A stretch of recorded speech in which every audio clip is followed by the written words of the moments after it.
Kangen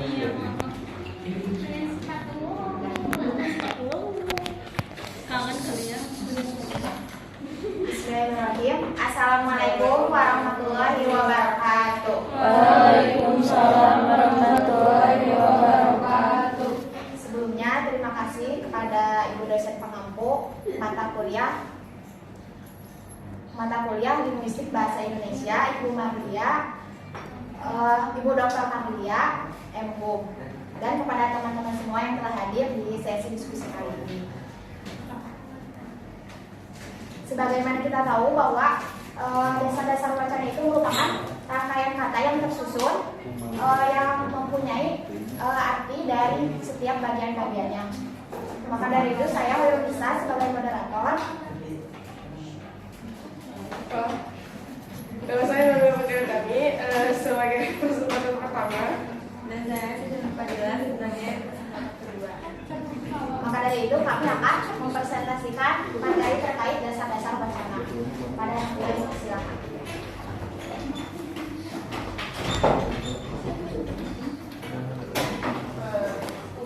Jadi dasar-dasar wacana itu yang pertama ada pengertian wacana, yang kedua ada alat wacana, yang ketiga ada jenis wacana.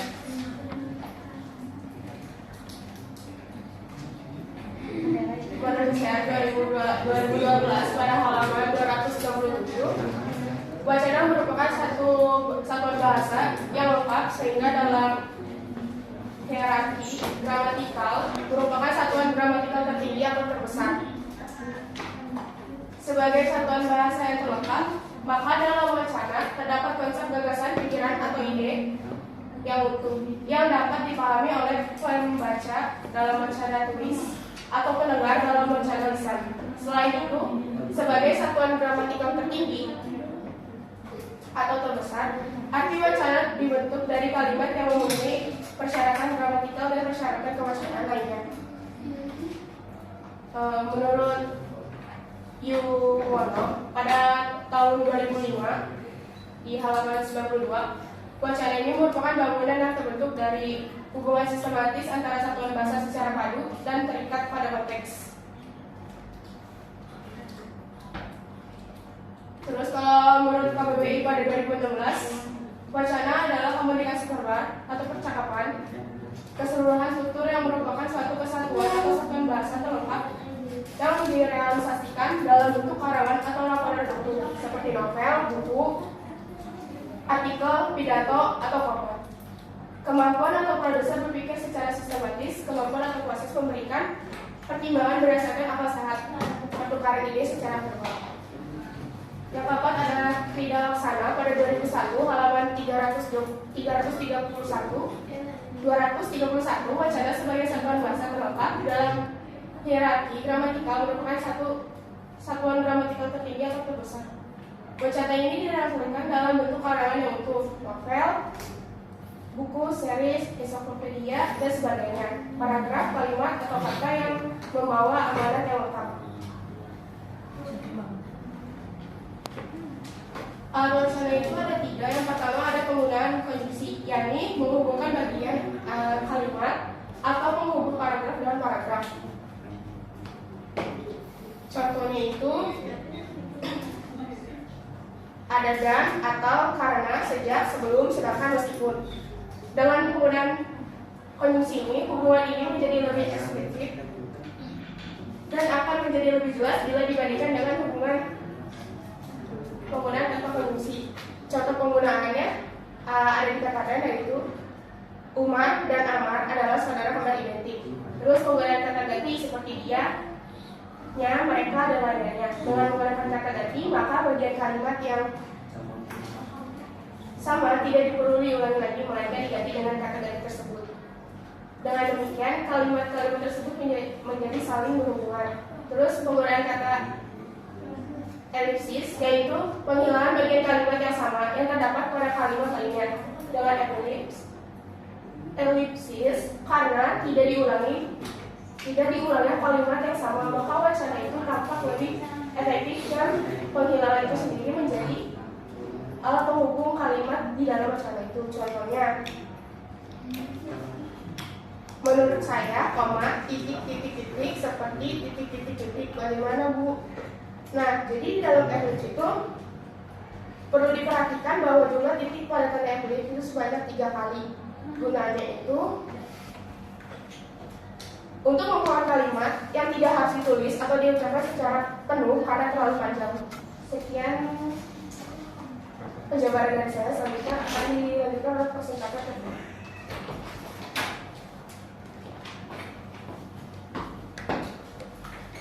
Kemudian di sini ada jenis-jenis wacana. Menurut saya 2012 halaman 272 terdiri dari satu sarana yang terdiri dari wacana lisan dan tulis. Jadi wacana lisan adalah jenis wacana yang disampaikan secara lisan ataupun langsung dengan bahasa verbal. Contohnya informasi yang disampaikan melalui berita melalui siaran radio.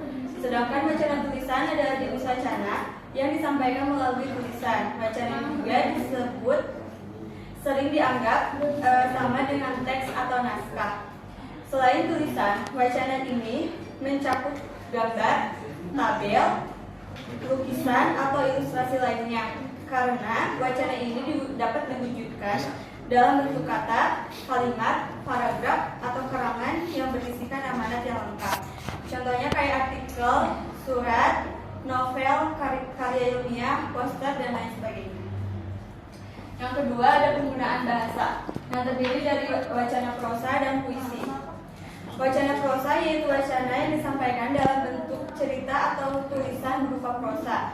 Contohnya novel, cerita pendek, artikel, dan sebagainya. Sedangkan wacana puisi disebut juga sebagai wacana sastra karena puisi adalah bagian salah satu dari karya sastra. Dalam wacana puisi ini terdiri menjadi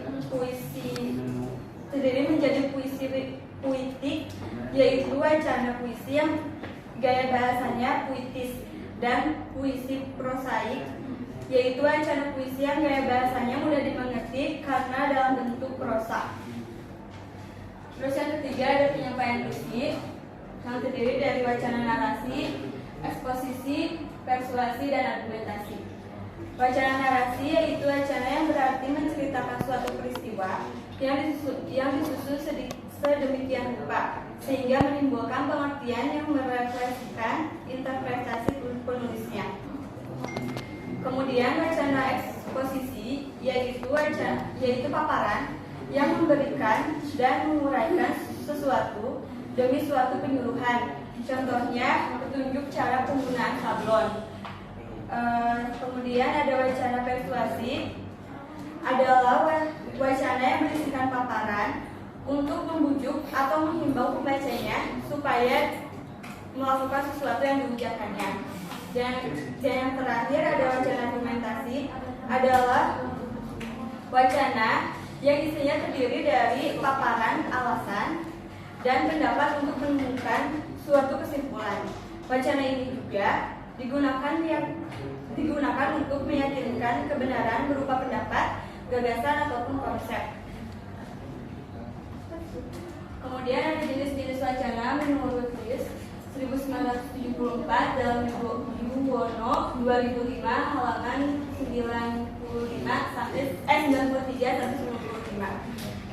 Yang pertama ada fungsi bahasanya, yaitu wacana ekspresif, yakni apabila wacana itu bersumber pada gagasan, penutur atau penulis sebagai sarana ekspresi, seperti wacana pidato.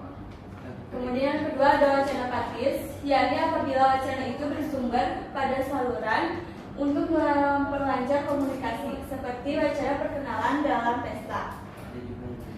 Terus yang ketiga ada wacana informasional, yakni apabila wacana itu bersumber pada pesan atau informasi, seperti wacana berita dalam media massa. Dan yang keempat ada estetik, yakni apabila wacana itu bersumber pada pesan dengan tekanan keindahan pesan, seperti wacana puisi dan lagu.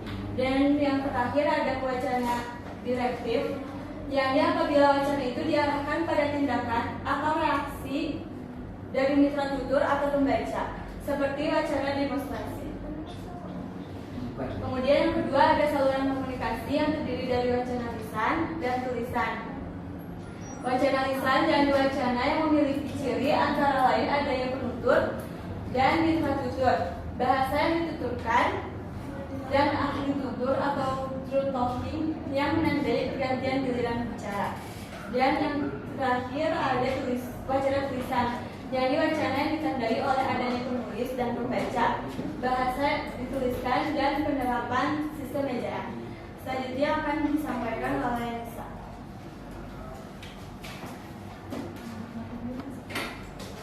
Lalu yang ketiga di sini ada tanggapan mitra tutur atau pembaca. Jadi tanggapan mitra tutur atau pembaca di sini tuh mitra tutur itu sebagai respon dari si penutur tersebut. Jadi fungsinya di sini untuk memberikan respon. Lalu di sini ada wacana transaksional, yaitu wacana yang bercirikan adanya pemenuhan oleh mitra tutur atau pembaca atas harapan atau keinginan penutur penulis seperti dalam perintah atau surat permohonan. Nah, jadi contohnya misalnya kan ada nih surat dari HMBSI buat saya sebagai anggotanya. Nah, di situ tuh garis besarnya bahwa kita sebagai peserta diwajibkan membayar uang sebesar sekian agar acara tersebut berjalan secara langsung gitu ya, berjalan secara jadi kita di sini sebagai mitra tutur dari wacana transaksional itu harus memenuhi apa yang diucapkan oleh penutur. Jadi kita tuh harus menurut kalau dalam wacana transaksional. Nah, lalu yang kedua ada wacana interaksional. Ini wacana yang berisikan adanya tanggapan timbal balik dari penutur dan mitra tutur seperti dalam jual beli. Nah, contohnya bisa si A menjual novel harganya 60.000. Terus kata si B, mau cenah 70.000 dapat 40.000 cenah. Harusnya kan itu jadi ini kan sebagai timbal balik gitu ya, sebagai jadi penutur ini mitra tutur ini ngomong gitu ke penuturnya. Terus kalau yang keempat ada pemaparan. Jadi ini wacana naratif, yaitu wacana yang mencirikan adanya alur peristiwa dan tokoh seperti narasi faktual, berita, dan narasi fiktif. Nah, di sini narasi berita ini bersifat real, ya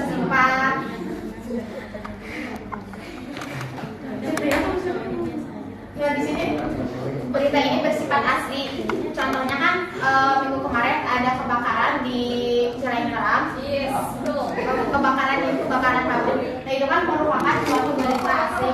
Lalu yang selanjutnya ada narasi fiktif atau cerpen. Nah, fiktif di sini yaitu seperti hanya ada di dalam imajinasi kita.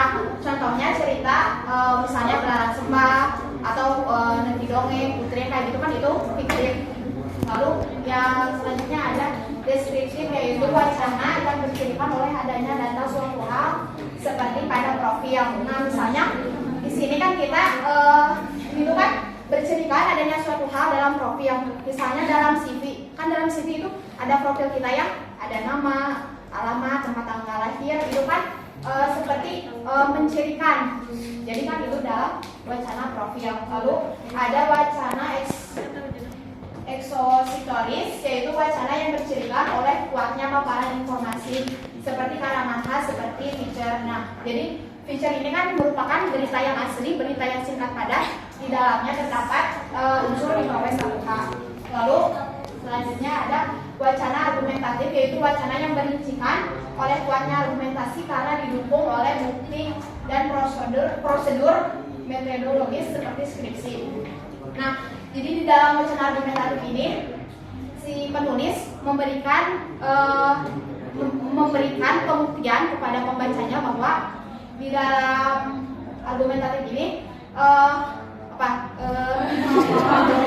jadi kayak memberikan pembuktian bahwa skripsi ini tuh benar adanya penelitian.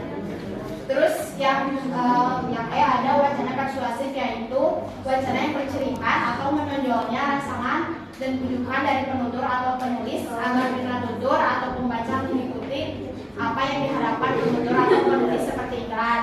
Nah, jadi kan kalau di iklan itu kan kita tuh kayak yang menarik gitu kan, Misalnya kan ada iklan ayam goreng. Nah, di iklan mah halusnya, terus pas hasilnya kan kecil gitu ya, kan itu jadi membuat kita tertarik ke iklan itu.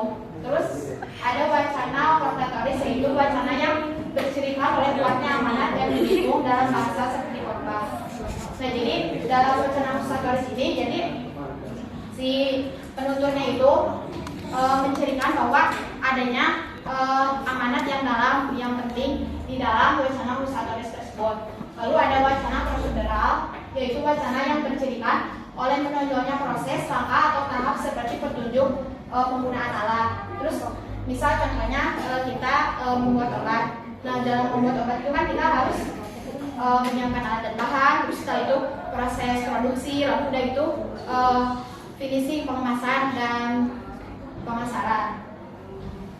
Lalu ada jenis-jenis wacana, banyaknya peserta komunikasi. Yang pertama ada wacana monolog, yaitu wacana yang dicirikan oleh adanya suatu orang saja yang terlibat dalam peristiwa komunikasi seperti siaran berita di televisi atau radio. Nah, ini juga bisa juga ketika kita membaca puisi kan itu kita sendiri. Nah, itu termasuk wacana monolog. Lalu ada wacana dialog, yaitu wacana yang dicirikan oleh adanya dua orang yang terlibat dalam peristiwa komunikasi seperti dalam komunikasi melalui telepon dan surat menyurat antara dua orang. Itu kan kalau surat menyurat bisa untuk dua orang juga dan telepon juga. Lalu wacana polilog, yaitu wacana yang melibatkan banyak peserta komunikasi seperti dalam rapat, konferensi dan juga kelas. Nah, ini misalnya kita di sini itu wacana polilog. Udah. Ini daftar referensi dari PowerPoint.